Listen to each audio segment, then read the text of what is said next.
Olá, agora sim, agora sim. Sejam todos bem-vindos. 19 horas e 3 minutos. Eu tive um problema de link, mas estamos aqui, todo mundo, para ouvir a doutora Luísa Furiati, para ouvir a Carla Beck, que tem tanto a nos ensinar. Obrigada por vocês estarem aí de novo.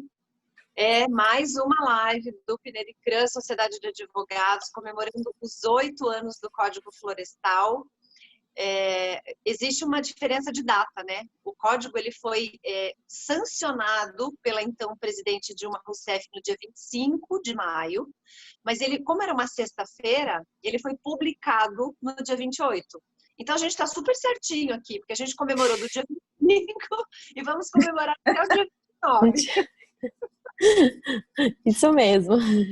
Antes de vocês começarem nossas ilustres palestrantes de hoje, eu gostaria de apresentá-las. Primeiro, agradecer muito, Carla Beck. Muito obrigada. Obrigada a você, obrigada à Federação de Agricultura do Estado do Paraná. Eu acho que nós já temos alguns anos, né, desde os debates do Código Florestal que nós nos conhecemos. Seja muito bem-vinda, então, a essa comemoração. A Carla Beck, ela é engenheira agrônoma. Eu acho que ela está mais para advogada, gente, porque discute lei como ninguém. Assessora técnica de meio ambiente do sistema FAEP-SENAR, mestre em agronomia, especialização na área de direito ambiental, tá aí o segredo.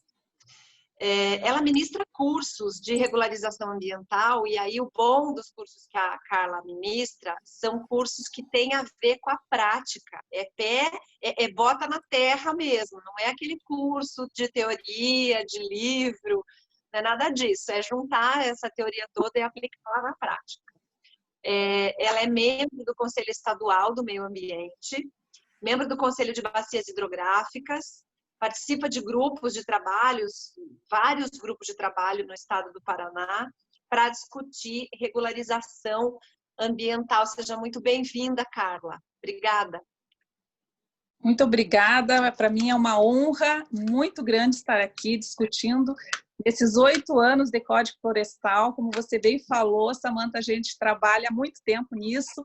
As nossas capacitações começaram em 2008 já, falando para o produtor rural a importância da mudança do Código Florestal. Nós tivemos várias ações naquela época e sempre encontrando a Samantha, que é uma guerreira nessa defesa do Código Florestal. Então, é um prazer muito grande estar aqui nesse momento tão triste que a gente está vivendo, né? Tão triste do país, né? E tão triste também porque não existe, pelo menos, um trabalho assim de homogeneidade para tentar sair dessa dificuldade que nós nos encontramos, né? Então, mas eu estou muito feliz por estar aqui discutindo sobre o Código Florestal e falando sobre as experiências que a gente teve de 2008 até o estado que nós estamos hoje. Maravilha, Carla. Que bom, muito obrigada. E quem vai conversar com a Carla é ninguém menos do que a doutora Luísa de Araújo Furiati. Ela é mestre em Direito Socioambiental e Sustentabilidade, advogada, né, formada em Direito, especialista em Direito Ambiental e especialista também em Direito Administrativo. Escreveu um livro muito interessante sobre estudo de impacto de vizinhança, Direito Urbanístico, faz parte de grupo da OAB, é outra guerreira. Eu digo que o nosso escritório é um escritório de gente que gosta de brigar. Então, muito bem-vinda, doutora Luísa, que bom que eu vou poder ouvi-las. Muito obrigada aí por toda a dedicação de quantos? 8 anos? Quantos anos você tem de PNEDICRAN? 11. 11? Você nem tem idade para isso? Desde 2009 a gente está aqui aprendendo, né, Samantha? Eu queria agradecer essa oportunidade também, porque o direito ambiental ele é um aprendizado diário, a gente luta para ter o nosso espaço dentro do direito, porque nós temos umas situações tão características, mexe com a parte sentimental das pessoas, com a parte produtiva, então é um ramo do direito bastante diferenciado e que todas nós somos apaixonadas e lutamos por um mundo melhor, né? Eu acho que isso é um diferencial, né? A gente tem a coisa da meta, da causa, e isso faz diferença. Então, eu vou explicar mais ou menos como é que vai funcionar para vocês. A doutora Luísa vai fazer uma breve abertura falando, situando exatamente nesse contexto do Código Florestal. A Carla vai falar a respeito dessa aplicação do código na prática, porque dentro da FAEP é contato direto com o produtor, pequeno, médio e grande, mas na maioria esmagadora, pequeno produtor rural. E eu vou... Oi? Eu sou um call center. É totalmente call center do agro. E eu vou ficar aqui, vou ficar vendo as perguntas de vocês. A gente pretende ficar 45 minutos. Eu vou dar um descontinho porque eu tive um probleminha para entrar. Então, vamos ficar 50 minutos de live. Vocês mandam as perguntas, eu vou dando uma selecionada aqui e passo, né? Vou passar na medida do possível. Essa live está sendo transmitida pelo Zoom. Está sendo transmitida pelo Facebook do Pinedicran e pelo Facebook da minha página, acho que pelo Facebook da página da Luísa também. Tá, Lu? Não sei se você está compartilhando. Eu não consegui ainda compartilhar, mas acho que vamos tentar para que isso aconteça. Vamos tentar para que isso aconteça. E também o Clima Tempo para mais de 1 milhão de assinantes da Sky. Isso aí depois viraliza, né? Vamos colocar aqui todas as nossas dúvidas para ver se a gente consegue colaborar com essa tão sonhada sustentabilidade, certo? Doutora Luísa, a palavra é sua. Obrigada, Samantha. Eu acho que a gente está aqui nesse momento tão triste que nem a Carla falou do Brasil. A gente tem que discutir situações para melhorar. Eu acho que o nosso objetivo aqui é mostrar como o Código Florestal foi implementado e quebrar alguns mitos, né? Do que está acontecendo até hoje em relação ao Código Florestal. Por que essa lei ela foi tão polêmica, né? Ela é dividida em duas partes. A primeira parte do Código Florestal é uma parte que, basicamente, é a mesma estrutura da lei anterior, da 4771, com os mesmos instrumentos protetivos, APP, reserva legal, áreas de uso restrito, proibições de corte, limitações ao uso da área florestal do Brasil. O que mudou e o que foi bastante polêmico, né, podemos dizer, que até foi utilizado o conceito errado da anistia, que até hoje ele reverbera na internet, na TV, na mídia, é o capítulo 13, que é o capítulo das disposições transitórias. O que é esse capítulo? Ele é um capítulo de regularização, que é muito diferente de anistia. A anistia é o perdão, é quando você rasga as multas e joga para debaixo do tapete, quando você elimina todo o passivo ambiental e esquece. Não foi isso que aconteceu com o Código Florestal. O capítulo 13 é um capítulo que ele está muito relacionado à regularização. Então, foram estabelecidas regras diferentes para que fosse possível acontecer. E o que eu acho importante de destacar? A gente tinha um código anterior com pouca aplicabilidade prática, né? Ele tinha pouca efetividade. A reserva legal foi um instrumento que foi debatido muito e acabou que na prática não aconteceu pela dificuldade das restrições, e a proteção das APPs também não foi aquela que todo mundo gostaria que fosse. Então, houve um marco temporal, né, o 22 de julho de 2008. Quem realizou atividades que eram ilegais até aquela data podem se regularizar desde que façam o seu dever de casa, que é o reflorestamento das APPs e instituam a reserva legal. A diferença é que ela pode ser fora do imóvel. Então, feita essa breve introdução, eu queria perguntar para a Carla como que o produtor recebeu essa novidade, como que foi a questão do CAR, né, que foi uma política pública inovadora, que veio com o Código Florestal. Como que o produtor rural recebeu essas alterações? Então, Luísa, a gente iniciou todo esse sistema de capacitação, né, levar o produtor todas as informações. Aí, em 2008, quando houve a discussão sobre o Código Florestal, por que mudar o Código Florestal? Nós já fomos transitórias e as regras permanentes, ou seja, as regras transitórias nós tínhamos antes um prazo, né? E esse prazo foi prorrogando, e 1 ano, 2 anos, 3 anos, e ainda nós continuamos. Esses prazos eram principalmente para o produtor fazer o cadastro ambiental rural e aderir ao PRA. Então, nós fomos para o campo para discutir sobre isso e dizer da importância do produtor rural fazer o cadastro ambiental rural. Entretanto, o cadastro ambiental rural, ele só iniciou em 2014. Nossa, quanto tempo depois, né? Então, a lei previa 1 ano, prorrogável por mais 1 ano, E foi só em 2014 que o sistema saiu. Só em 2014 que o sistema do cadastro ambiental saiu e que daí foi, então, dado o Ministério do Meio Ambiente, falou que era de forma fácil, que todo produtor poderia fazer, era uma inscrição fácil. Mas o que nós concluímos, e eu penso que esse foi um dos motivos pelo qual hoje nós vamos pagar muito caro por muitos cadastros que foram feitos errados. Então, queria até aqui compartilhar com vocês, ó, vamos ver aqui. Opa.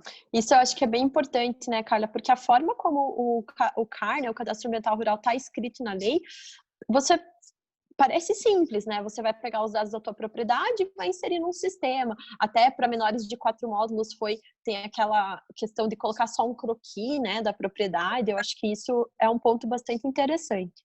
Não sei se você já está vendo a tela aí. Estou vendo. Tá todo mundo acho que vendo. Então, essa falsa impressão de que o cadastro era qualquer produtor poderia fazer, qualquer pessoa poderia fazer. Veja bem, nós temos aí que o produtor tem que ter alguns conhecimentos básicos, principalmente sobre o Código Florestal. Ele tem que saber o que é uma APP de rio para poder fazer esse cadastro, porque senão ele não consegue. Ele tem que saber o que é uma APP de nascente. Ele tem que saber o que é uma APP de lagos e lagoas naturais, uma APP de topo de morro, uma área restrita, uma servidão administrativa e uma área de uso consolidado. Para isso, ele precisa ter os conceitos do Código Florestal, né? Senão, como que ele vai fazer esse trabalho se ele não tem esses conceitos? Então, exatamente, e esses conceitos são um pouco jurídicos, né? Como que se você lê ali a lei, se você não tem um conhecimento prévio do que são esses institutos, fica difícil definir, né? Isso acho que foi uma coisa bem interessante, né? O direito precisava estar mais fácil na legislação, né?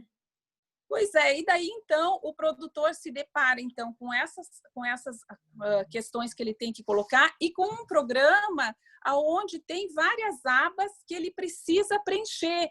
Então tem toda a aba de descrição do imóvel rural, tem a aba inclusive da parte do georreferenciamento, então ele tem que ter ferramentas, ele tem que conhecer ferramentas de georreferenciamento para ele poder fazer, e tem informações que dizem a respeito do Código Florestal, que ele tem que ter conhecimento para poder responder.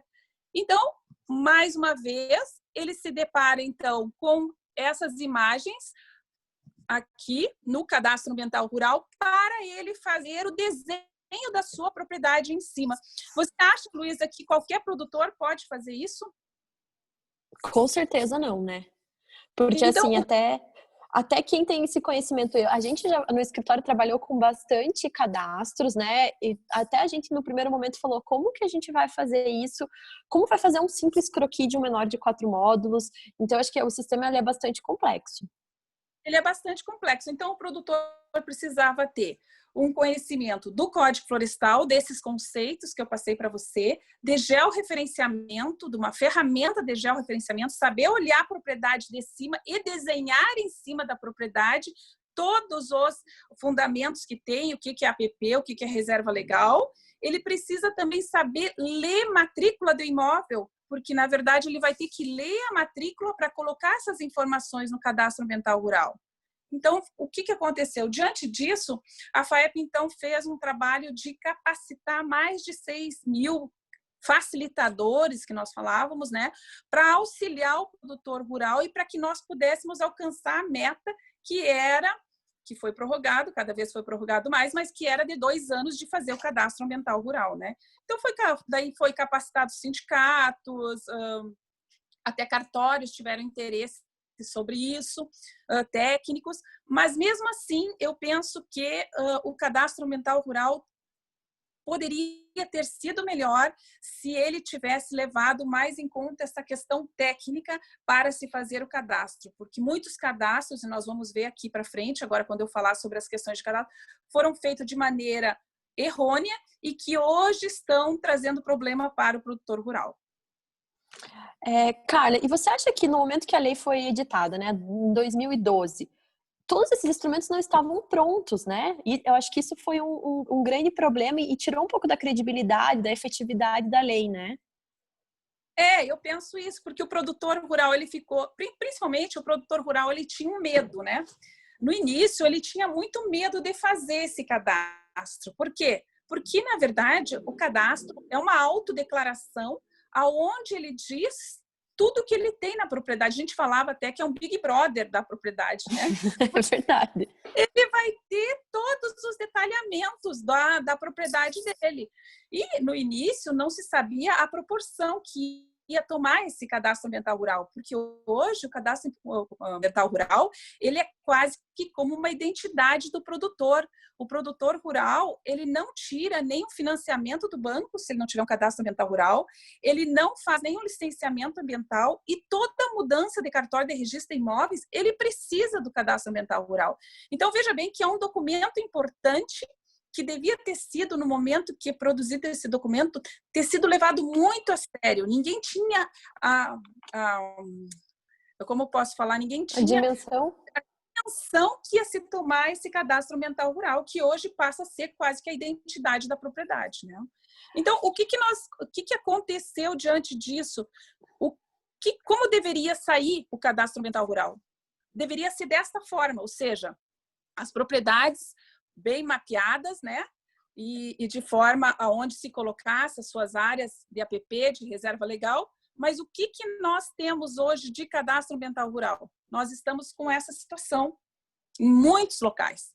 Então, veja a sobreposição que nós temos, veja o emaranhado. Deixa eu ver, Carla, acho que não deu certo. Agora deu. O primeiro não o primeiro não foi. Não, o primeiro não foi. Eu vou mostrar primeiro. Que eu acho que é bem importante a gente ver, assim, que a publicidade dos dados do CAR estão todos no site do SICAR. Quem tiver curiosidade de saber, a base de dados é pública, então vocês podem também consultar todas essas informações.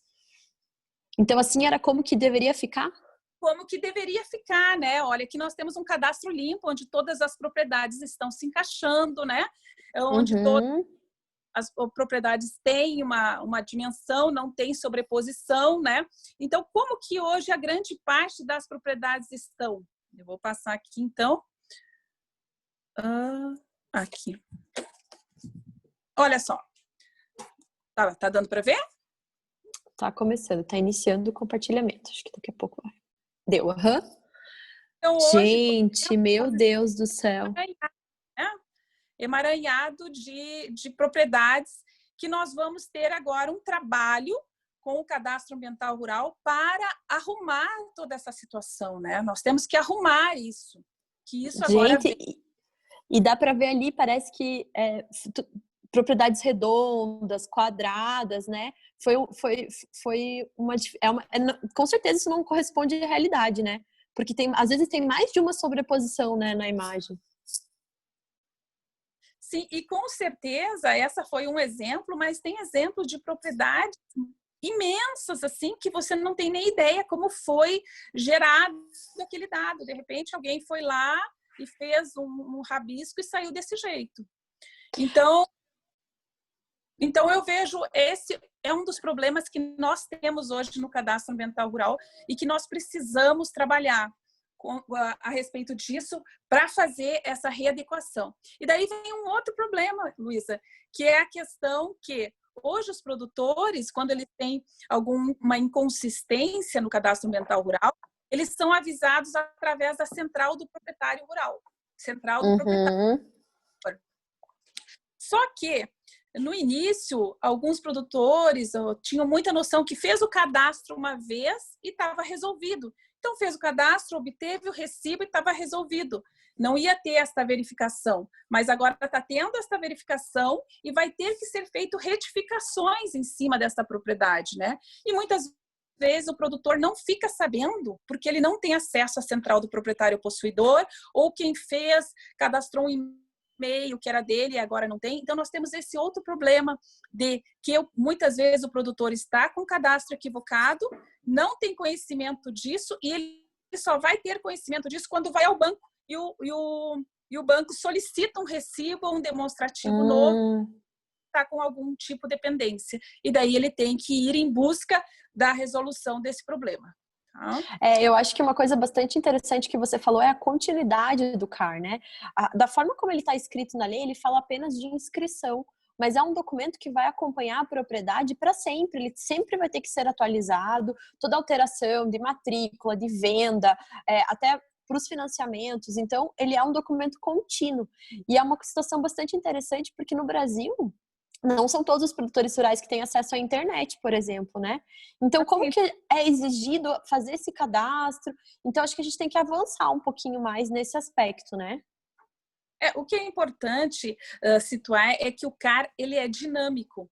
Ele não é estático. Uma vez feito o CAR, ele vai passar, uma vez que eu vender a propriedade, eu vou ter que retificar o CAR, porque mudou o domínio. Se eu comprar uma outra propriedade vizinha, eu vou ter que retificar o CAR, porque eu não posso fazer 2 CAR com a mesma titularidade. O CAR é por imóvel rural, não é por matrícula. Então, eu compro a vizinha, é da mesma titularidade minha, eu vou ter que retificar o meu cadastro ambiental rural. Então, o cadastro, ele é dinâmico. Ele tem que estar sempre sendo alimentado de acordo com as informações na minha propriedade. E isso vai acontecer também quando tiver o programa de regularização ambiental, porque eu vou me programar para plantar minhas áreas de preservação permanente ou minhas áreas de reserva legal na propriedade, e eu também vou ter que colocar esses dados de acompanhamento no cadastro ambiental rural. Ou seja, cadastro ambiental rural, quando eu fizer o plantio nas minhas mudas, na minha reserva legal, eu vou ter que colocar essa área também no cadastro ambiental rural. Então, ele é dinâmico. Legal. E, Carla, você podia falar um pouquinho para a gente como que está a realidade do Paraná em si, como que o Paraná vem, né? O trabalho da FAEP, ele é muito intenso aqui no Paraná, a federação ela está muito presente, os sindicatos têm um trabalho muito ativo de conscientização e também relacionado até à preservação, né? Deixa eu interromper vocês, eu gosto de bagunçar as lives, vocês ficam tudo arrumadinho aí, eu gosto de chegar para bagunçar. Porque exatamente, está sendo exatamente em cima desse desconhecimento do que seria o CAR, do desconhecimento da complexidade que seria lançar esses dados com todo esse conhecimento prévio das informações técnicas que deveria ter. O Eric Storani, que comentou isso, que faltou ao legislador, e às vezes falta aos advogados e aos produtores, um auxílio técnico, consultar um técnico mesmo, um engenheiro ambiental, florestal, um agrônomo, porque ele precisa disso. E aí eu vou grudar nessa pergunta da doutora Luísa. A FAEP tem tido um papel de protagonista nisso, né, Carla? De ajudar, de dar esse apoio técnico e também de cobrar do órgão ambiental do Estado do Paraná uma postura de apoio também, porque, na verdade, o órgão ambiental não pode só cobrar, né? Sim, veja bem, Samantha, isso passa por todas as capacitações que nós fizemos, né? Então, capacitamos mais de 6.000 facilitadores, né? Tentando passar essa informação ao produtor. Agora nós estamos na fase das retificações, fizemos um curso de novo com os produtores rurais, com os sindicatos principalmente, com sindicatos, com técnicos para a parte da retificação. E agora vem uma questão importante para produtores menores que 4 módulos fiscais, como a Luísa falou, é necessário somente um croquis. Já para produtores maiores que 4 módulos fiscais, o que é importante? Uma planta georreferenciada com anotação de responsabilidade técnica do técnico. Então, existe daí um resguardo a respeito disso, né? O problema é aqueles produtores menores que 4 módulos fiscais, que muitas vezes eles vão ter que também ter uma planta, apesar de ser possível um croquis, mas muitas vezes quando se der uma confrontação de 2 propriedades menores que 4 módulos fiscais, o que vai resolver de fato é uma planta georreferenciada das 2 propriedades para se chegar a um acordo na questão do perímetro, principalmente na questão de vizinhança, né? Então, a Luísa tinha me perguntado a respeito dos números do Paraná, como está, é isso, Luísa? Isso, porque assim, o Paraná ele tem um protagonismo nacional, né? A gente aqui nós Aí eu voltei. O Paraná tem um protagonismo, né? Nós somos, acho que, o segundo maior exportador de grãos do país. É um estado com uma vocação agrícola muito forte. Então, acho que tudo que acontece aqui é um exemplo para o Brasil. A gente tem alta produtividade. Então, eu queria saber como que o Código Florestal impactou aqui no Paraná, como que ele foi recebido pelos produtores, o que você sentiu, assim, do Código Florestal na prática mesmo? Olha, eu vejo que os produtores rapidamente depois eles fizeram o cadastro ambiental rural, tanto é que aqui no Paraná nós temos praticamente mais de 100%, né, dos cadastros feitos, né? Então até vou passar para você os números aqui. Hoje nós temos vamos mostrar aqui para vocês. Hoje, só um minutinho aqui. Hoje, então, nós temos uma área... Tá vendo, Luísa? Tô vendo, tô vendo, tá certinho. Passível para cadastro, então, especificamente aqui os dados do Paraná, nós temos uma área de 15 milhões que estariam passível de cadastro. Dessas áreas passíveis, nós já temos 17 milhões cadastrados, tá? Então, tá acima de 100%. Justamente isso se deve àquela nossa discussão ali, né? A respeito das sobreposições, né? Nós podemos... números de imóveis... bastante coisa, né? É bastante coisa, que 2 milhões de hectares a sobreposição, então é um problema bem grave, né? A gente tem enfrentado isso mesmo. A sobreposição é um problema grave. E veja bem, olha, essa situação que eu vou passar para você. Se nós for falar em número de imóveis cadastrados, nós temos ali 469 mil imóveis, né? Ao todo, nós temos em torno de, que são dados do INCRA, 550 mil imóveis. Então, se nós formos colocar na questão de imóveis, ainda está faltando 81 mil imóveis para serem cadastrados. Você entende? Em termos de área, falamos, mas em termos de cadastro, de número de imóveis cadastrados, ainda falta. E isso fica muito, muito claro, porque muitas vezes a gente conversa com alguns produtores e tem alguns produtores que ainda não fizeram cadastro. Tá? E qual seria, por que a inconsistência desses números? A inconsistência desses números ainda se deve, principalmente, à questão de muitos cadastros em duplicidade, a forma que esses cadastros foram colocados na plataforma, ou seja, o cadastro ambiental rural, ele tem que ser colocado na plataforma por imóvel rural e não por matrícula. Então, muitos ainda colocaram por matrícula, então vai ter que haver o cancelamento dessas propriedades, né? Quando for por matrícula, tem que ser por imóvel rural. O que é um imóvel rural? Imóvel rural é quando tem duas matrículas de mesma titularidade contínua, passe um CAR só, porque é um imóvel rural. Tá? E também eu vou entrar com essa deixa do que é um imóvel rural. Eu vou entrar numa pergunta aqui.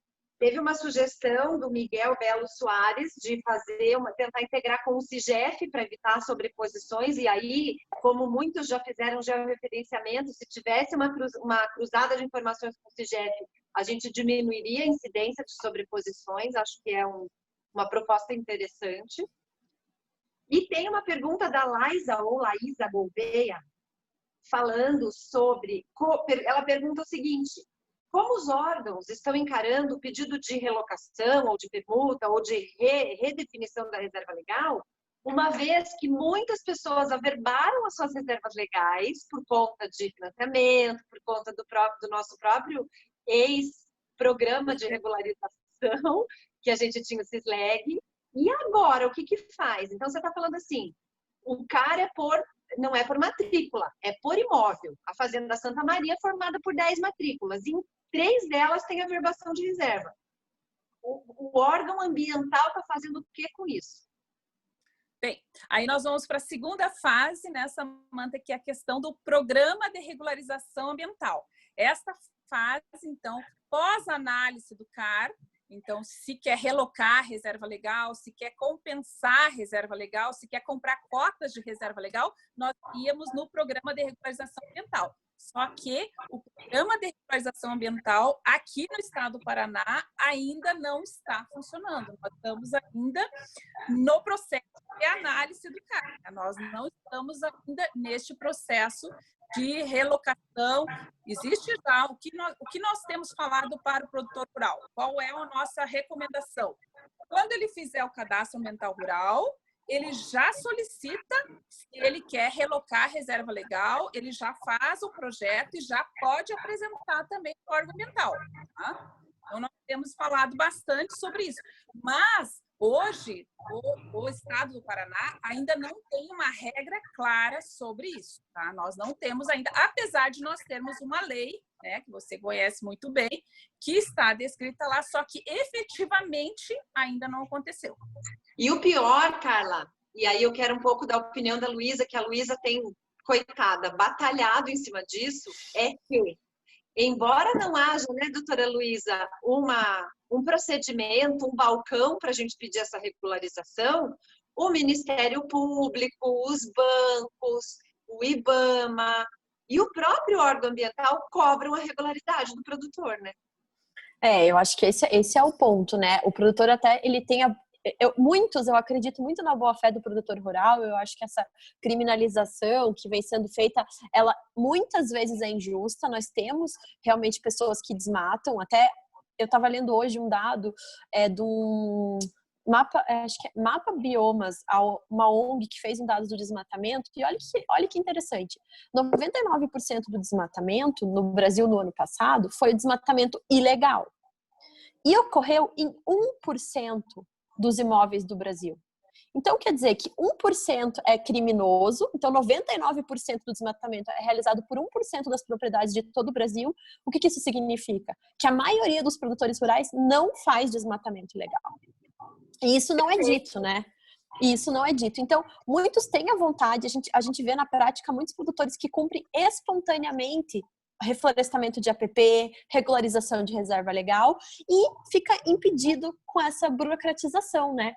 Eu tenho a intenção de melhorar minha reserva legal, a gente tem clientes no escritório, a gente sabe que querem fazer, que tem projetos, tem prazo, e tá lá parado a análise. Então, acho que essa parte da burocracia que foi criada com tudo isso, sistema, resistência dos órgãos ambientais, que é uma coisa que a gente enfrenta na prática, não todos, claro, nunca toda generalização ela é injusta, mas a gente vê algumas resistências com base em relação ao Código Florestal, mesmo após o STF ter julgado que não há retrocesso, a gente ainda vê esse debate. Então, acho que a gente precisava avançar um passo para conseguir uma efetiva proteção ambiental. Eu acho que é isso que deveria ser o nosso foco, né? Com certeza. O processo de análise também é um processo complicado. O que hoje, como é que se dá o processo de análise, né? O processo de análise do cadastro ambiental rural hoje, ele se dá, primeiramente, ele faz um filtro automático, né? Então, no momento que aquelas 456 mil propriedades que estão lá já foram cadastradas, ela faz um filtro automático para verificar se não tem uma extrapolação acima do limite, uma sobreposição acima do limite. Chegando então, esse é o primeiro filtro. E ele já tem, por exemplo, eu tenho na minha propriedade 10 hectares e sobrepus lá a propriedade em mais de 50% da vizinha. Então, automaticamente, essa propriedade, esse cadastro, ele é notificado que ele tem que fazer a retificação. Então, essa é a primeira notificação. Então, de sobreposição, quando dá uma sobreposição acima dos 10% ou do limite, tá? Só que, muitas vezes, como eu já falei, o produtor não fica sabendo. Então, fica lá essa sobreposição e ele não toma providência porque ele não tem acesso, como você bem falou, nessa questão da internet, e ele fez o cadastro, ele está satisfeito porque ele fez o cadastro. E depois vem a análise documental, ou seja, os técnicos do IAP, do órgão ambiental, vão pegar aquele cadastro ambiental rural que já passou desse filtro automático da sobreposição e vão analisar o que ele declarou de APP, de reserva legal, fazer, então, a confrontação com áreas consolidadas, com o marco legal de 22 de julho de 2008, e daí, então, vem uma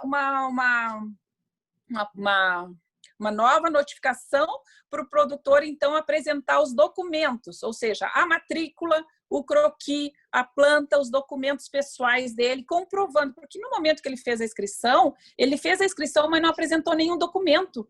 Não foi, que eu acho um erro. Se ele já tivesse a matrícula dele, os documentos de identidade dele, não. Então, daí vem esse segundo momento. Aí, muitas vezes, isso demora 90 dias que ele manda. Então, isso vai se arrastando muito nesse processo de análise do CAR. Depois vem um terceiro momento que vai, então, ele perguntar fazer a retificação ou pedir um laudo técnico se ele aceita ou não aquelas modificações que ele está propondo.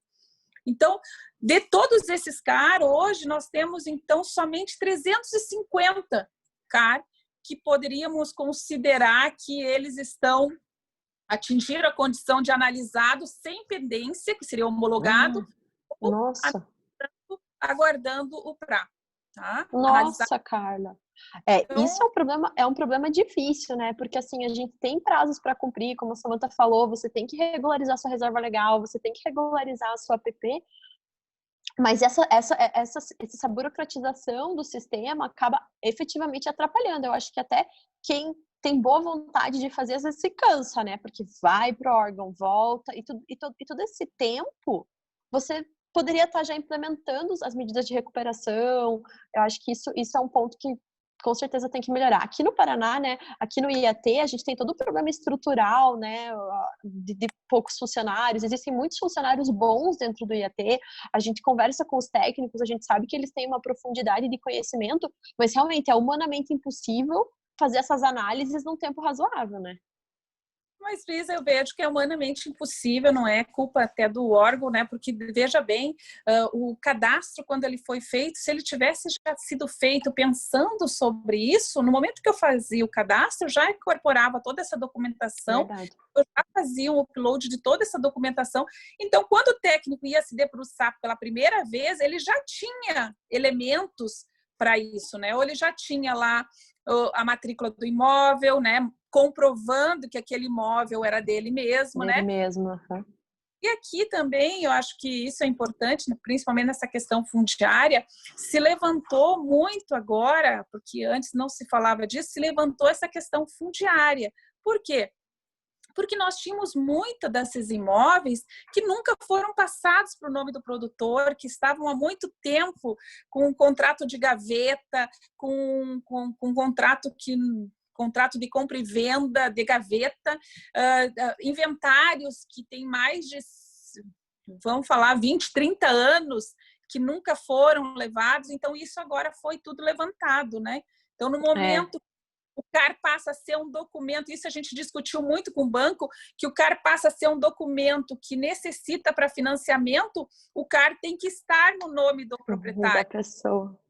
E para o CAR estar no nome do proprietário, a matrícula precisa estar no nome do proprietário também. Então, daí nós debatemos o problema. E daí, Samantha, a gente entra com o tema que sempre bate na nossa porta, né? A regularização fundiária. Se a gente está falando isso de um estado como o Paraná, que tem inúmeros cartórios, bastante subsídio para regularização fundiária, infelizmente outros estados do Brasil sofrem de uma forma muito mais grave com isso, né?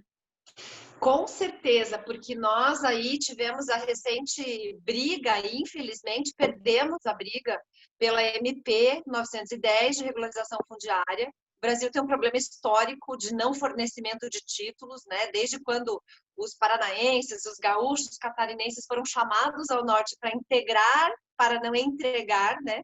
Integrar o norte ao restante do país. Eles receberam meio título, né? Foi um título provisório do INCRA, e eles eram obrigados a abrir metade da área para ganhar o outro título.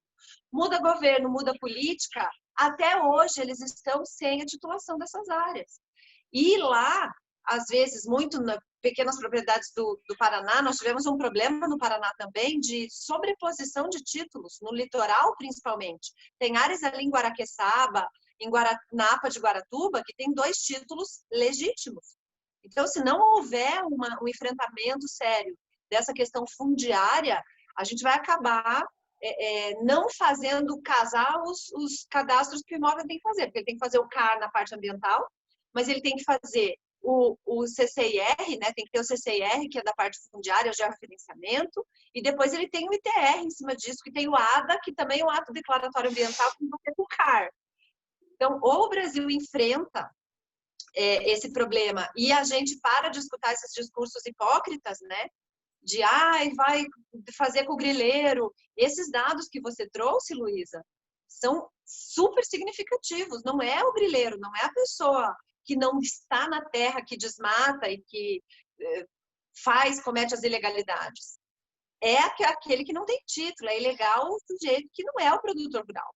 E o caminho para isso, eu acho que a gente aumentar a fiscalização, né? A gente tem que fortalecer os órgãos ambientais, aumentar a fiscalização, aumentar o efetivo para combater quem realmente tem as más intenções. A gente não pode generalizar todo mundo é bandido, todo mundo. Essa polarização, agronegócio, meio ambiente, isso é muito prejudicial. Eu combato isso de uma forma veemente, assim, eu acho que a gente tem que ter o caminho do equilíbrio. O agronegócio é importante para a economia do Brasil, mas também é importante para a proteção ambiental. É o produtor que está ali com a reserva legal no seu imóvel, né? Então, se ele não... a FAEP faz, né, Carla? Sim, a FAEP faz exatamente isso. Com certeza, na verdade, o imóvel rural é a casa do produtor rural. Ele bebe da água, da propriedade dele, né? Ele conserva a área dele. Então, quanto a isso, ele precisa conservar o solo dele, porque é de lá que ele vai tirar a produção dele, né? Então, a casa dele ele protege, eu não tenho dúvida sobre isso. E isso a gente até estava comentando hoje, a questão de APP, grande parte das APPs aqui do Paraná, elas estão basicamente conservadas já, justamente porque nós tivemos todo o programa de mata ciliar, então o produtor já fez o seu serviço de casa, são poucos produtores que não têm as suas APPs conservadas, que não têm as nascentes conservadas. Então, a mata ciliar, nós tivemos também aquele projeto lá do corredores ecológicos, onde foi muito trabalhada a questão das áreas de preservação permanente. O que a gente ainda está discutindo muito forte é a questão da reserva legal, porque muitos produtores, na questão do CISLEG mesmo, se comprometeram de fazer e não fizeram, né? E que hoje o Código nos dá essa possibilidade de rever essa questão da reserva legal e até fazer através de cotas, de compensação de reserva legal. Então, na verdade, o produtor, ele quer se adequar, ele quer, se ele precisa fazer reserva legal, ele quer fazer, mas ele precisa ter os mecanismos para que ele possa fazer com segurança jurídica. Os instrumentos, é o que eu digo, procedimento, e aí é o Estado, nós precisamos fazer os governadores entenderem, e até eu quero dizer para todo mundo que está vendo essa live, que para fazer isso, esse evento aí, nosso evento virtual, nós fizemos uma pesquisa em todos os estados para ver como é que estava a situação de quem tinha feito o cadastro, se tinha cadastro analisado ou não. Nós vamos disponibilizar no fim da semana os estados que nos forneceram, quase todos nos forneceram essas informações. Aqui em São Paulo, por exemplo, tem 368.862 cadastros realizados, mas tem 2.000 cadastros feitos e 2.000 analisados. Então, a gente precisa de uma oxigenação para que os estados consigam dar o balcão de regularização para o produtor, que já está na lei. Na lei existe o procedimento. O estado precisa dar o balcão. Isso. Eu acho que a Carla também podia, para a gente fortalecer um pouco mais esse entendimento do produtor, que ele está agindo, né, em prol do meio ambiente, a gente podia apresentar como que tá os números de conservação do Paraná, Carla? Você tem alguma ideia em relação a isso? Como que está acontecendo? Porque a gente tem números importantes aqui, né? Sim. Antes de entrar com os números de conservação, só vou falar um pouquinho mais, que eu acho que é importante falar, e a Samanta falou muito bem, a questão dos cadastros, né? Que hoje o produtor rural ele precisa fazer o ADA, o CCIR, o ITR e o CAR. Né? De todos esses cadastros, o único que é georreferenciado e que existe a imagem da propriedade é o cadastro ambiental rural. Então, com o cadastro ambiental rural, a partir do ano passado, já esteve uma instrução normativa, número 1902, para que o cadastro ambiental rural seja obrigatório colocar o número no ITR. Por quê? Porque esses cadastros vão todos se fechar e todos têm que falar a mesma língua. Eu não posso ter o CCIR falando uma coisa, o ITR falando outra, e o ADA falando um terceiro, até mesmo, porque eu penso que o ADA poderia até ser descartado agora com essa questão do CAR. Mas, enfim, ainda está valendo o ADA e nós temos que ainda continuar fazendo ADA. Mas esses cadastros precisam se conversar e precisam ter a mesma língua e falar a mesma coisa. Então, o ano passado já começou a apertar o cerco, onde o ITR tem que ser em conformidade com o CAR. Então, o que eu declaro como uma área passiva para ter uma diminuição de pagamento do imposto territorial, ela tem que estar efetivamente no cadastro ambiental rural. Então, muito importante isso é algo que nós vamos trabalhar muito este ano para que o produtor feche todos os cadastros dizendo a mesma coisa, tá? Então, vou apresentar agora alguns números também a respeito do... esse foi um inventário nacional do Serviço Florestal Brasileiro, esses números são do inventário, e onde nós temos aqui esse primeiro gráfico. Então, esses dados, eles estão no Inventário Florestal Nacional, tá? No Serviço Florestal Brasileiro. É possível entrar no site e baixar. Então, mostra aqui que a proporção de território do Paraná coberto por florestas naturais, tá? É uma fonte do IPCG. Então, nós temos aqui 29,3 de florestas naturais, ou seja, 5,84 milhões de hectares, tá? Se o Paraná fosse uma propriedade rural, ele tem 20% de reserva legal. Então, a gente está dentro da lei. Exatamente. Tem 30, nós temos excedente. A gente pode compensar para os outros estados que não têm.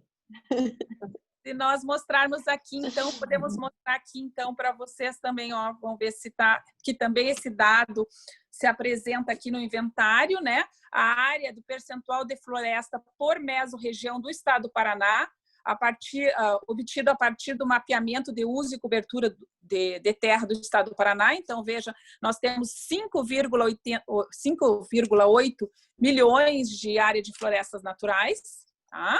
Bastante, né? Um outro dado que eu achei importante passar, então, a respeito da área de percentual de floresta natural nas APAs do Paraná, tá? Então, todas as APAs, áreas de proteção ambiental que nós temos aqui no Paraná, e quanto que isso perfaz em florestas naturais. Então, são números significativos, né, Carla? E hoje, coincidentemente, é o Dia da Mata Atlântica, então toda essa floresta é floresta de Mata Atlântica. Claro que nós temos que combater o desmatamento, eu acho que nós já chegamos no limite, né? Não é necessário, não precisa desmatar mais, mas o que a gente tem preservado é realmente significativo e a gente tem que enaltecer esses números. Com certeza, eu acho que agora com o programa de regularização ambiental também colocado em prática, muito do que está se faltando fazer vai se fazer dentro do programa, então acho que é de suma importância, né? O produtor rural, ele quer fazer, ele quer regularizar a sua área, ele quer ter o seu CAR homologado e pronto para poder fazer qualquer tipo de negociação em cartório de registro de imóveis, venda.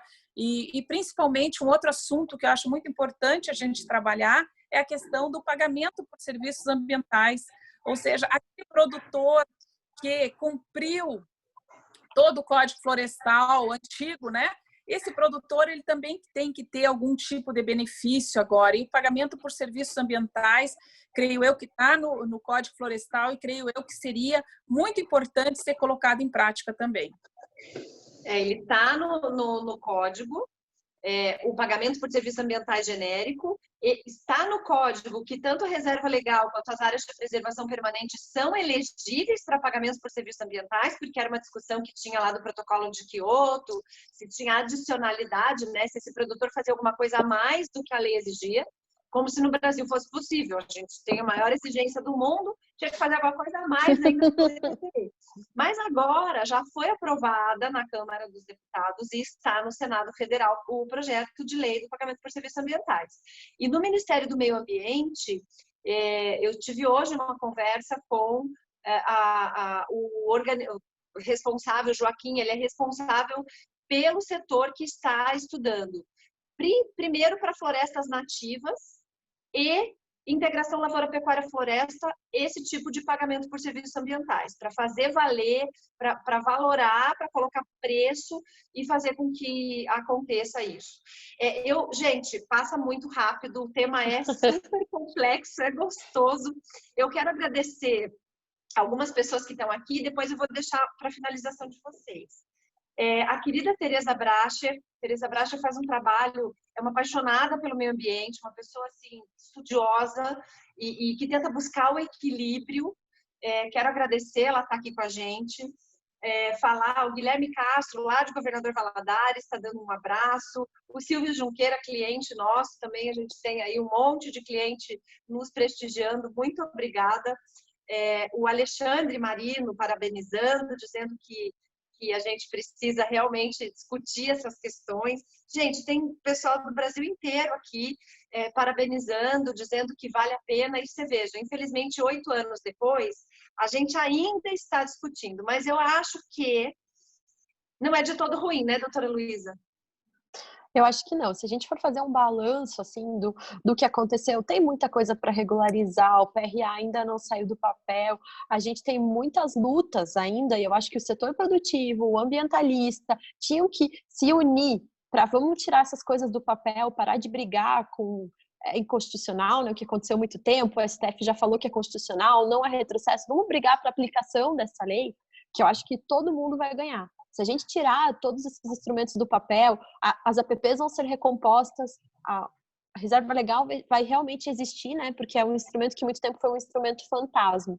Então, acho que um balanço geral dos 8 anos desse Código Florestal, ele foi muito positivo, porque a Lei 4771 era uma lei que existia no papel, de baixa eficácia, e tudo que aconteceu nesses 8 anos já mostra que o Código Florestal está aí, ele veio para ficar, e ele trouxe uma aproximação do produtor rural com a proteção. Eu acho que ele disse, olha, realmente, agora eu consigo fazer, eu tenho prazo para fazer e eu vou ter benefício se eu fizer. Então, a grande maioria dos produtores rurais entendeu isso. Eu acho que essa é uma mensagem muito importante do Código Florestal. Carla, faça para nós aí o seu balanço. Com certeza, Luísa.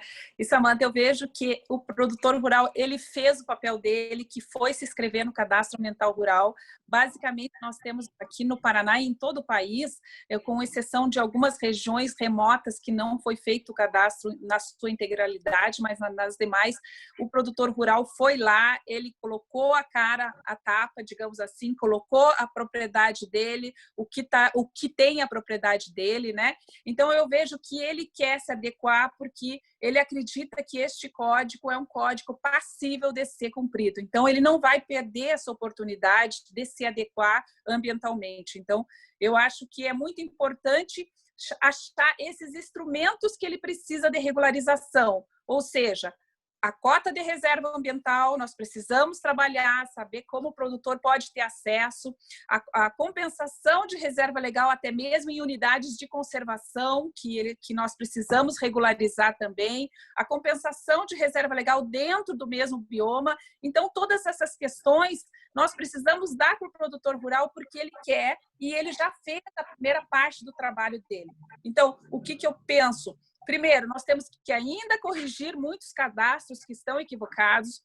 O produtor e assistência técnica tem que estar atuando para poder fazer essa regularização desses cadastros. Precisamos melhorar a questão da internet para que os produtores rurais possam acessar a seu cadastro através da central do proprietário possuidor, a implantação do PRA e principalmente também o pagamento por serviços ambientais. Eu creio que tudo isso fecha uma caixa de ferramentas que o produtor vai poder acessar e que o meio ambiente vai ganhar também. Nossa, eu estou muito, muito feliz. Excelente. E esse fechamento, Carla, para a gente é muito enriquecedor, porque a gente junta o lado nosso, né, que fica na briga jurídica de conseguir os direitos que já existem, e essa prática que você tem. Eu acho que além, então, do balanço que esse evento vai trazer, inspirada aí no seu conhecimento de pé no chão, eu acho que nós vamos trazer também uma carta de intenções dessa semana para apresentar nos ministérios de Agricultura e no Ministério do Meio Ambiente para e na ABEMA, que é o órgão que reúne todas as secretarias de Estado de Meio Ambiente, para que a gente possa levar essas sugestões tão enriquecedoras. Muito obrigada. Que Deus nos ilumine. Não posso deixar de agradecer também aqui o Enio Fonseca, querido, que a gente briga há muito tempo. O Enio era da CEMIG, hoje ele está no órgão ambiental, ele é o chefe do IBAMA de Minas Gerais, fazendo um trabalho excelente. E o Jovelino Mineiro. Jovelino Mineiro é um empresário do agro, uma pessoa de uma sensibilidade ímpar, que é um cliente muito querido do nosso escritório, está acompanhando todas as lives, e amanhã é ele que vai trazer essa visão global do agro para a gente discutir com a doutora Maria Fernanda Message aqui nas nossas lives. Tem o Leandro também e o pessoal da Geofloresta que está aí. Enfim, super abraço, muito obrigada para vocês. Muito obrigada, Carla Beck. Muito obrigada para você. Muito obrigada. Agradeço muito estar aqui, a participação muito boa. Foi passou o tempo que a gente nem notou de um assunto interessante e que a gente tinha muito mais coisa para falar, mas foi muito, muito bom. Muito obrigada mesmo por essa oportunidade. Imagina, nós é que agradecemos. E doutora Luísa Furiati, muito obrigada por estar sempre emprestando seu talento, sua disposição. Filhinho pequenininho em casa, o Antônio, o maninho lá. Mas você sempre aí, guerreira. Obrigada, viu, Lu? Imagina, Sá, eu só queria falar uma novidade que a gente conversou para os nossos... as pessoas que estão assistindo, na sexta-feira a gente vai fazer um sorteio do meu livro. Então, eu até vou mostrar aqui para vocês, quem quiser saber, né? É sustentabilidade urbana. Então, quem estiver assistindo a live de sexta-feira, a gente vai fazer um sorteio ao vivo para receber um livro de presente. Maravilha! Fechando com chave de ouro, sexta-feira, o Evaristo de Miranda. A gente espera todos vocês lá com a gente. Um abraço, obrigada pela companhia de todo mundo. Obrigada, gente. Tchau. Tchau.